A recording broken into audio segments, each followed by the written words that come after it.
I hear you, God. Jesus. First of all, come all over. How else would the martyrs be getting stored under God's throne? There's a paradise under there. They're stored there. And the Bible doesn't say they will lie like corpses. The Bible says they go around, and when they get upset about something, they gotta come and ask God, when will you avenge us? You asking the wrong when. You asking God when, when the enemy comes in like a flood. You ain't got the wrong wind with you. I got the wind, right? I got the W-I-N win. Remember that? The W-H-E-N win. And I got the W-I-N-D win. Of the Holy Spirit. But here's the thing. I see it right now. God showed me the picture of it. He said, they're underneath my throne. That's Eden. And now I see it. That's how Adam was able to go for a walk in the garden with God in the cool of the garden, in the afternoon of the cool. How did he get to the cool? How did he get to the cool of God? How did God get there so quick? Because it was epic. Because Eden was underneath his throne. Adam was dumb because God saw everything that was going on while Adam was doing it. God watched it happen like it was on Throne News. This just in. Throne News, children. That's what's going on in Eden. God sees them and he watches over them. Read the Bible sometimes, but then get with the word and ask him what it means, right? Because he will give you impartation. And here's the thing. Eden is under his throne. That's how you only see a picture of. I painted it, but I didn't know why. God had me paint it. I painted Eden, but then I painted God's big foot. And then just a foot, but it's a foot walking through Eden. And you don't know what's going on. Why didn't want that foot in a beautiful spot like that? It ain't no part. But then it was Eden. That's why the Bible says that God and Adam would go for walks in the cool of the day. And I didn't know why that always stuck out to me. I said, why? But when you ask God the right whys, he will give you the rest. If you ask God about the why of why that the cool of the garden is important, he will show you the when. And why they are asking when will these things happen? They are in a paradise, but they're in a paradise that you will not. I don't think you'll see. I'm going to be honest with you. I can't say for certain. But yes, do people live in Eden now? Absolutely. It's just that they ain't coming out and going in like that. Everything can't go up in there. If you leave it open without those angels with swords at the entrance, right? You have the angels at the swords with the entrance and the swords of you'll be letting anything in there. You'll be letting geckos back up in there. He'll be trying to save you 15% again on your car insurance. They ain't even got no cars in Eden. You'll be my God, that's why I said, why do I only see feet? If you don't know what I'm talking about, you really need to rewind it. I can't. Eden is under his throne. The Bible says heaven is his throne, earth is his footstool. But what happens between them? And what Catholic people got just told me, Catholic people, y'all need to repent. Because what the thing is, what they say to confuse you, how Satan got y'all, and he's trying to hold on to y'all. But he tells you that there's a purgatory. You ain't getting up in the paradise because you put a name on it. We switch the name. We call it the purgatories. So because they got it and they know that paradise is locked away behind the sword of the angels, so they can't get into paradise. We don't have a paradise that they can buy their way into. We will give the purgatories and we'll give it to them for half price. This just in. You lost. Believe the lies. Purgatory don't exist. They said last night and I had to, it says in the Catholic Bible, I said, oh, that's why the law. Right. Yeah. It's funny because I find that the church is more shocked by who I am than the world is. I talked to Mr. Chris at the gallery. I talked to Miss Kelly at the museum. And Miss Sarah. And they all we could talk about Bible stuff. Right? The Kelly said, yes, this is the most outspoken artist I've ever met in my entire life. But I don't care. I love me some Kelly Melly. I like it because her name rhymes for me. But she, I could be who I really am. I could love you completely and be as wrong as I am about everything and still love you. The problem is the church has something to prove.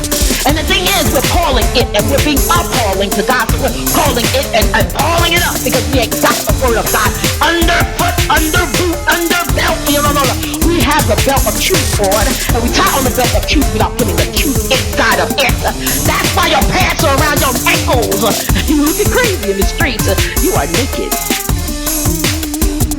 This is all those briefs. Oh, that's brief. Really. Let's be honest. Spiritually, you are brief. There's no meat to you. I said it to Zach and Pastor Keith said last night. I said I want to have church, but I want to study the Bible. I'm talking about the Bible. Like I just want to discuss it for what is real, what's really in it. I said we don't do that. That's why the world don't want no part of us. Because we're supposed to have the best thing since sliced bread. Oh, what's sliced bread? You know, because I don't think Abraham was never eat sliced bread, right? They probably ate those like matos, pitos, or pitas, right there. But it made me on bread. I don't know how. Yeah, they made me on bread. But we're supposed to have the best thing, right? But we don't want to expose it. I open it up, Satan, I rebuke you in the name of Jesus. I bind you right now. You are cursed in the name of Jesus. I don't care who don't like it. I ain't gotta have friends. Because every one of them come back. I promise you. I told you, I said every one of them come back. And one friend was still kind of like teetering at that point. One friend was still kind of like teetering. And they just walk up to you like you act like nothing happened. So if you act like nothing happened, I act like nothing happened. Because for me, nothing happened. God said it to me. He said, Jenny, don't give them attitude. I said, why? They're being stupid. He said, no. I reveal to you what's actually happening because you have discernment. You ask for discernment of spirits. So they are operating in an outside spirit different from the one that I'm giving you. So I let you know so that you don't just walk up to them and expect them to act normal. Because you walk in church one morning and they appear fine. The next week nothing happens and they appear to have lost their minds. And so because they're expecting what they're looking for you to pay attention to them. I said, this lady has no idea. He said, exactly. And that's where you should be. I'll let you know so that you don't go up to them looking crazy, begging for forgiveness for something you did not do. Because that's what I usually do. I beg for forgiveness for things that I don't do. I had to get to discern the spirit. And so I would discern people's spirit and take on responsibility for things that I did not do. So if they were mad at me, I would apologize to them, thinking that's the best way to fix the situation. That's not always the best way to fix the situation. Sometimes people need to be mad at you.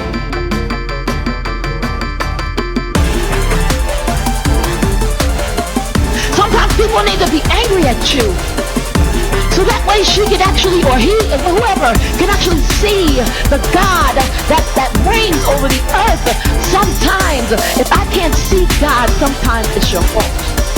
Sometimes if they're too much for me, I can't see God because of you. You become a light bearer in my life. Remember we talked about yesterday, Lucifer's the light bearer, right? Well, that night in Gethsemane, see, they left the last Passover, they had the last Passover to the first Holy Communion. And I said, why has no one ever outlined the fact that the last Passover was seconds from the first Holy Communion? Now, they both took place the same night, except that Judas had to leave before he took part in the wine. And Pastor Keith said, no. I said, really? I said, you ain't going to add nothing to that? He said, no. But no. I said, okay. Why? I love him so much. They're funny. I'm not challenging. I want to know why the answer's wrong, because I feel like that's what God showed me. So why are you saying it's wrong? You could very well be right. And I feel like if you're saying no to me and I'm right, God will elude you in your private time and tell you, no, she's right. I'll just highlight. I don't know why you're saying I'm wrong.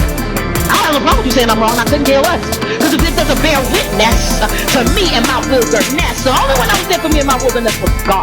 And so if it doesn't bear witness in my wilderness,